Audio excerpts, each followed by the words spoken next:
জয় জগন্নাথ। নমস্কার বন্ধু, আপনি কি এই বছরে পুরীতে রথে যাচ্ছেন? তাহলে এই ভিডিওটি অবশ্যই দেখুন।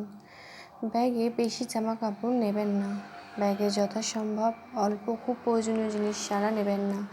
খাবারে মুড়ে নিয়ে যেতে পারেন। কিছু জিনিস কেনার থাকলে সমুদ্রের পাশের দোকানগুলি থেকে কিনবেন, সস্তায় পাবেন। এবার আসা যাক গুরুত্বপূর্ণ আলোচনা। এবার যারা ভাবছেন রথ টানবেন তাদের উদ্দেশ্যে কথাগুলো বলছি। তো খুব কষ্টসাধ্য রথ টানতে গেলে আপনারা যদি তীব্র ইচ্ছা থাকে তাহলেই চেষ্টা করবেন, এছাড়া নচেত নয়।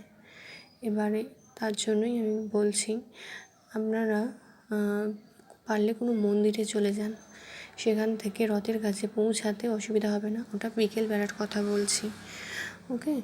আর সকালবেলাটা আমি পরে বলছি। তো ধরুন কোন মন্দিরে যাবেন, ওখানে গিয়ে জিজ্ঞাসা করতে পারেন। আর এছাড়াও আমার সাজেস্টে বলে ঝাঁজপিঠা একটা মন্দির রয়েছে, বড় বাবার মন্দির রয়েছে, সেখানে খোঁজ নিতে পারেন। এছাড়া আরও অনেক মন্দির থাকে যেখান থেকে বিকেলবেলা আপনারা যদি বেরোন তাদের সঙ্গে তো অসুবিধা হবে না রথের সামনে যেতে। তো সেটাও যদি সম্ভব না হয় তাহলে কী করবেন শুনুন। সকাল 7টার দিকে যত তাড়াতাড়ি সকাল বেরিয়ে পড়লে ভালো হয়। গিয়ে রথ যেখানে দাঁড়ানো আছে ঠিক তার পাশে বসে যাবেন। বিশেষ করে বাম দিক হলে বাম দিকে থাকার চেষ্টা করবেন, ডান দিক দিয়ে কখনোই নয়। অনেক রাস্তা আছে, জিজ্ঞাসা করে চলে যাওয়ার চেষ্টা করবেন ওখানে সামনে। ওই সঙ্গে কিছু খাবার নেবেন, জল নেবেন, আর টাকাও নেবেন। আর যদি ফোন নিয়ে যান তো তাহলে খুব সাবধানে রাখবেন, নচেত চুরি হয়ে যায়। চুরি হওয়ার চান্স খুবই বেশি, ওকে। তো আর জুতো পরে যাবেন না। আর যতটা পারবেন রথের বাঁ দিকে থাকতে, ডান দিকে থাকলে কখনোই পারবেন না রথ টানতে। আর একটি কথা বলি, রথ আগের বছরে মানে 2024-এ 3 দিন হয়েছিল।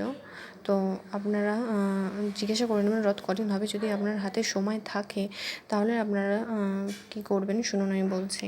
তাহলে আপনারা ফার্স্ট দিন চেষ্টা করবেন না রথ টানার, সেকেন্ড দিন চেষ্টা করবেন, কারণ সেকেন্ড দিন ভিড় হওয়ার চান্স একটু কম থাকে, তার তুলনায় একটু কম থাকে।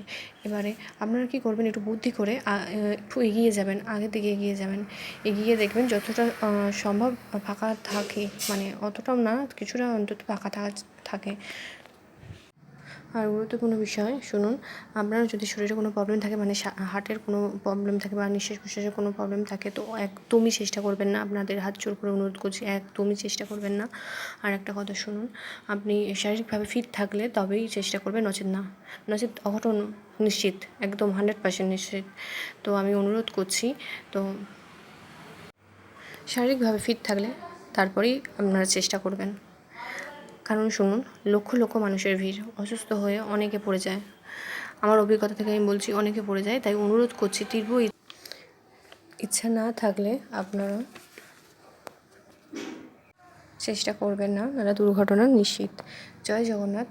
আপনাদের যদি কোনো কোশ্চেন থাকে অবশ্যই আমার এই কমেন্ট বক্সে লিখবেন, আমি যত সম্ভব চেষ্টা করব। আর এটা প্রচুর শেয়ার করে দিন, আমার দেরি হয়ে গেল ভিডিওটা বানাতে, তাই অনুরোধ করছি প্রচুর শেয়ার করে দিন।